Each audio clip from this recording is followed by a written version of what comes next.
क्या आपने खो गए हम कहाँ देखी है? ये मूवी रिव्यू नहीं है। ये मूवी अच्छी है या बुरी है ये मैं आपको नहीं बताऊंगा, क्योंकि मैं ये डिसाइड नहीं कर सकता आपके लिए। पर अगर आप चाहते हैं कि इस फिल्म से आप कुछ अच्छा सीखें तो ये वीडियो पूरा देखें। फिल्म के मेकर्स हैं वो जिन्होंने दिल चाहता है और जिंदगी ना मिलेगी दोबारा बनाई है। वो फिर तीन दोस्तों की कहानी ले आए हैं। तीन बचपन के दोस्त। इमाद अली जो एक स्टैंड अप कॉमेडियन है, एक काफ़ी एफ्लुएंट फैमिली से बिलोंग करता है। अहाना सिंह जो एक एमबीए है और कॉर्पोरेट ऑफिस में काम करती है। इस कैरेक्टर की फैमिली के बारे में कुछ ज़्यादा बताया नहीं गया है। नील परेरा जो एक जिम ट्रेनर है, वो मिडिल क्लास फैमिली को बिलोंग करता है। शायद ये कैरेक्टर आपको सबसे ज़्यादा रिलेटेबल लगा हो बाकी दोनों कैरेक्टर्स से। अब जब मैंने ये मूवी देखी तो इस जनरेशन में होने वाली सारी चीज़ों के बारे में आंखों के सामने जैसे कोई खुलासा होता गया। कैरेक्टर्स की बात करते हुए ये देखते हैं कि कैसे ये फिल्म आज की रियलिटी को दर्शाता है, भले ही आपको फिल्म रिलेटेबल लगी हो या ना हो। सबसे पहले बात करते हैं नील की। वो काफ़ी एम्बिशियस और एस्पिरेशनल है। वो एक मिडिल क्लास फैमिली से आता है और शायद इसी वजह से किसी भी मिडिल क्लास लड़के की तरह वो भी अमीर बनना चाहता है और फेमस भी। अब ये बहुत सटली बताया गया है पूरी फिल्म के दौरान। नील जिनके साथ उठता बैठता है उनके स्टेटस और उसकी फैमिली के स्टेटस में बहुत फ़र्क होता है। इस वजह से वो खुद की लाइफ को कंपेयर करता रहता है उसके कंटेम्प्रेरीज के लाइफ के साथ। वो चाहता है कि वो भी एक्सेप्टेबल हो उस सोशल सर्कल में। वो एक इन्फ्लुएंसर को भी डेट करता है। खैर, उसे लगता है कि वो उसे डेट कर रहा है, पर वो इन्फ्लुएंसर उसे एक्नॉलेज भी नहीं करती, क्योंकि नील उसकी सोशल स्टेटस का नहीं होता। पर नील को ये साफ नहीं दिखाई देता क्योंकि वो डिनायल में जी रहा होता है। नील चाहता है कि उसके कंटेम्प्रेरीज उसको उनकी दुनिया में एक्सेप्ट कर लें। उसकी अपने डैड के साथ नहीं बनती। जब भी उसके डैड कुछ बोलते हैं तो उसे गुस्सा आ जाता है, क्योंकि उसे लगता है कि उसके डैड के सजेशंस और एडवाइसेस इनवैलिड हैं। उसे ये इसलिए लगता है क्योंकि उसके डैड का स्टेटस उसके इस लाइफ के स्टैंडर्ड से मैच नहीं करता। उन्होंने जितना उनकी फैमिली के लिए किया वो उससे काफ़ी नहीं लगता। ये सीन बहुत इंपॉर्टेंट है, क्योंकि इस सीन में जब नील की उसके पापा के साथ नोकझोंक हो जाती है तब उसके पापा बोलते हैं कि सब कुछ तो है हमारे पास, जबकि नील बोलता है कि नहीं है। वो एक फेक लाइफस्टाइल को फॉलो करता है सोशल मीडिया पर, जिसकी वजह से वो कभी कंटेंट महसूस नहीं करता। क्यों? क्या नहीं है हमारे पास?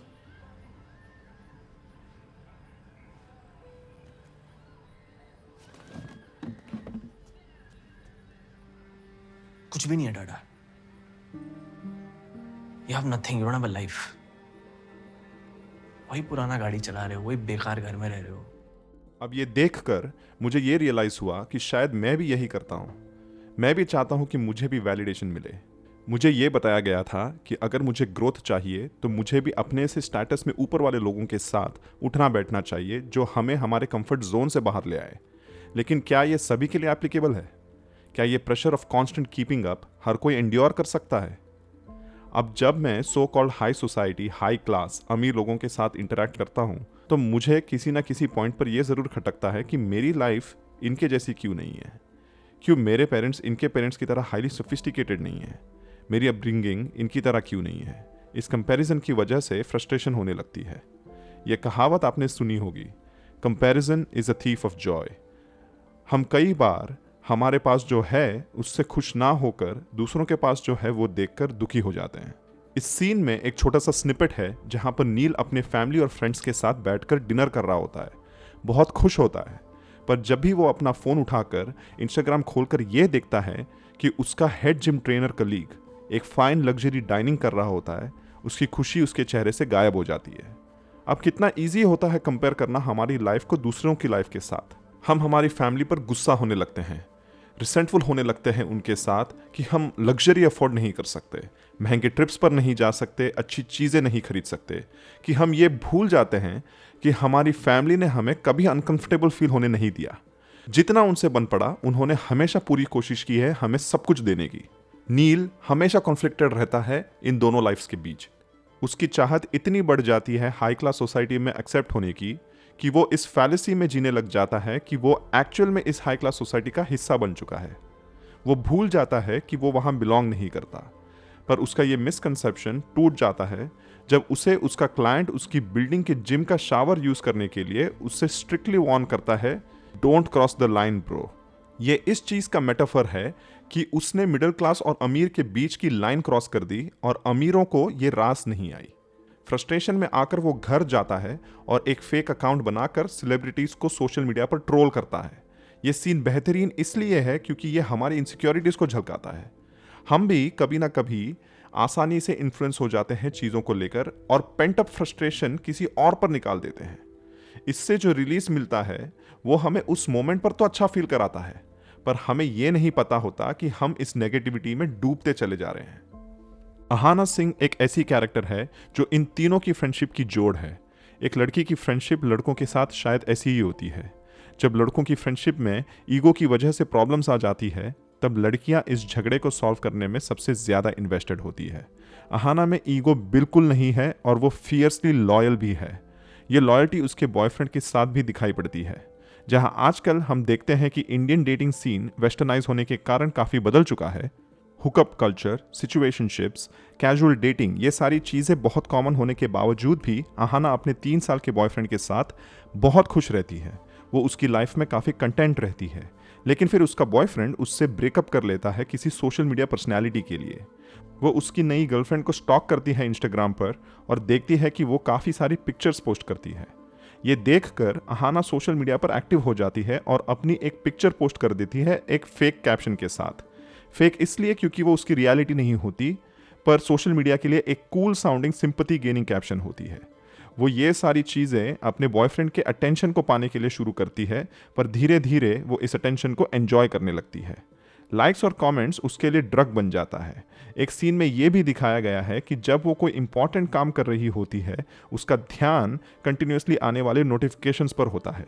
ये सीन इंपॉर्टेंट इसलिए है क्योंकि आई एम श्योर हम सब ने कभी ना कभी ये एक्सपीरियंस ज़रूर किया है। जब हम कोई इंपॉर्टेंट काम कर रहे होते हैं, जैसे पढ़ाई करना, वर्क प्रेजेंटेशन बनाना, लिखना, गिटार बजाना या कोई भी दूसरा काम, तो हमारा माइंड वॉन्डर करके हमें नोटिफिकेशंस चेक करने के लिए प्रॉम्प्ट करता रहता है, नोटिफिकेशंस आ रहे हो या नहीं। इसे कहते हैं फैंटम वाइब्रेशन सिंड्रोम। ये ना सिर्फ हमारी प्रोडक्टिविटी को अफेक्ट करता है, पर यह हमारे मेंटल हेल्थ के लिए भी अच्छा नहीं होता। अहाना अपने एक्स बॉयफ्रेंड को जलाने के लिए एक इन्वेस्टमेंट बैंकर के साथ डेट पर जाती है और उसे अपनी स्टोरी पर पोस्ट करती है। यह फिल्म के लिए एक मेडअप सीन ज़रूर है, पर यह आज की जनरेशन में बहुत कॉमन है। हम में से सारे लोगों ने कभी ना कभी ऐसा कुछ ज़रूर किया है, सोशल मीडिया पर अपनी लाइफ को फेक करना। क्या अहाना सच में इस डेट पर जाकर खुश थी? नहीं, पर वो दुनिया को दिखाना चाहती थी कि वो खुश है। वो अपने बॉयफ्रेंड को दिखाना चाहती थी कि वो खुश है और मूव ऑन कर गई है। वो एक झूठा लाइफ पोर्ट्रे करती है सोशल मीडिया के लिए। अब ये देखकर उसका एक्स बॉयफ्रेंड वापस उसकी तरफ अट्रैक्ट हो जाता है। संगीत वाले सीन में जब अहाना उससे उसकी नई गर्लफ्रेंड के बारे में पूछती है तो वो ये नहीं कहता कि वो उसके साथ नहीं है या वो उसे छोड़ देगा, पर वो ये कहता है कि अब वो यहाँ नहीं है। अहाना प्यार में ये नहीं देख पाती कि उसका एक्स बॉयफ्रेंड का ये बिहेवियर कितना टॉक्सिक है। वो ये नहीं देख पाती कि उसका एक्स बॉयफ्रेंड उसकी झूठी सोशल मीडिया लाइफ से अट्रैक्टेड है, मतलब कि वो पॉपुलर अहाना की आइडिया को चेस कर रहा है, अहाना को नहीं। और जब वो अगले दिन उसके साथ सोकर उठती है तो उसे ये समझ ही नहीं आता कि उसने उसे ब्लॉक क्यों कर दिया। एक चीज़ इसमें यह समझने वाली बात है कि हम लाइफ में कितना भी फेक कर लें, किसी को इम्प्रेस नहीं कर सकते। अब एज एन एग्जाम्पल, जब मैं किसी लड़की से मिलता था तो मैं अपनी पसंद की चीज़ों को उस लड़की से छुपाता था, ये सोचकर कि शायद उसे वो चीज़ें पसंद ना आए और शायद वो मुझे रिजेक्ट कर दे, क्योंकि मेरी इनसिक्योरिटी मुझसे बड़ी थी। जब मैंने इनसिक्योर होना बंद कर दिया और अपने ट्रू सेल्फ को सामने रखने लगा, मेरी पर्सनैलिटी खुद से ही काफ़ी चार्मिंग होती गई। जिस लड़की को मैं पसंद आया वो रुकी, और जिसे मैं पसंद नहीं आया, खैर उसके साथ मुझे झूठा बनकर रहने की तो ज़रूरत नहीं पड़ी। इमाद अली, इस कैरेक्टर से मैंने बाकी दोनों कैरेक्टर्स से ज़्यादा रिलेट किया। इसलिए नहीं क्योंकि वो एक अमीर बैकग्राउंड से आता है, क्योंकि मैं नहीं आता, पर आगे बताता हूँ क्यों। इमाद अहाना से भी ज़्यादा सोशल मीडिया पर इनएक्टिव रहता है। इनफैक्ट उसे क्लाउड चेजिंग से कुछ भी लेना देना नहीं होता। ये उसके बारे में हमें एक सीन में समझ आता है, जब मेलबर्न उसका एजेंट उसके एक सेट को वायरल करने की बात करता है।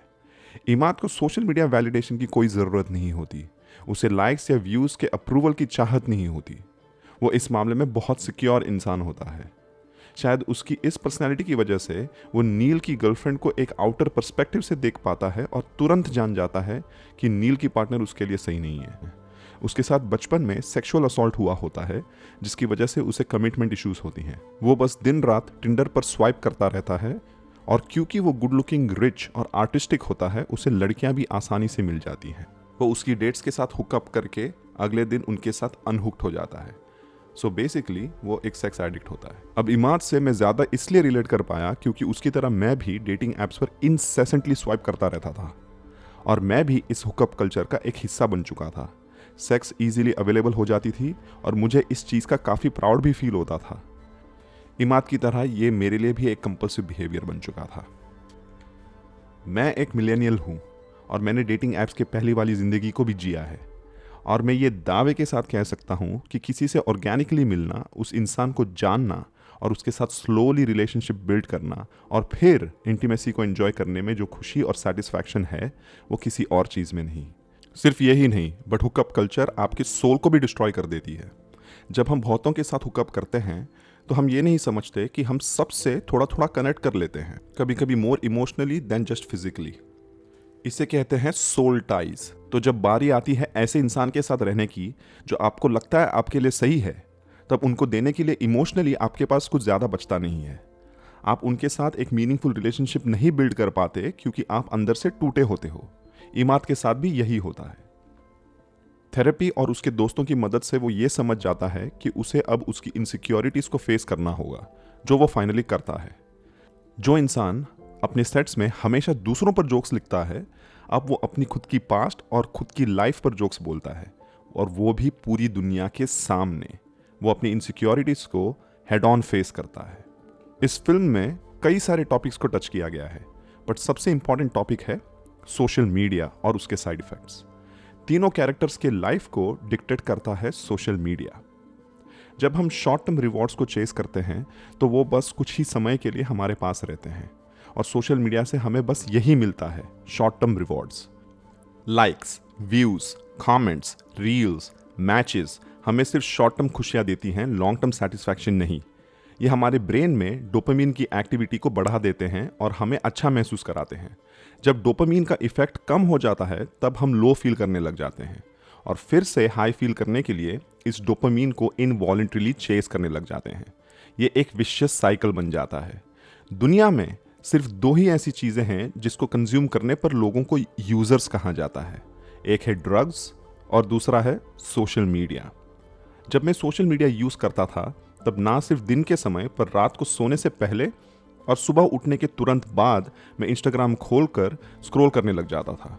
मतलब हमारा सबकॉन्शियस माइंड पूरे दिन में जब सबसे ज़्यादा एक्टिव रहता है तब मैं उसको मेरे इंस्टाग्राम के फ्रेंड्स की लाइफ में होने वाली चीज़ों से पॉपुलेट कर देता था। मेरा पर्पस, मेरा ग्रोथ, मेरी प्रोडक्टिविटी काफ़ी अफेक्ट होने लगी थी इस वजह से। मैं इन सोशल मीडिया के फ्रेंड्स की लाइफ की तरह अपनी लाइफ जीता था। वो जो कर रहे हैं या उन्हें जो कूल लगता है मैं वो करने लगा था, ना कि मुझे जो करना है वो।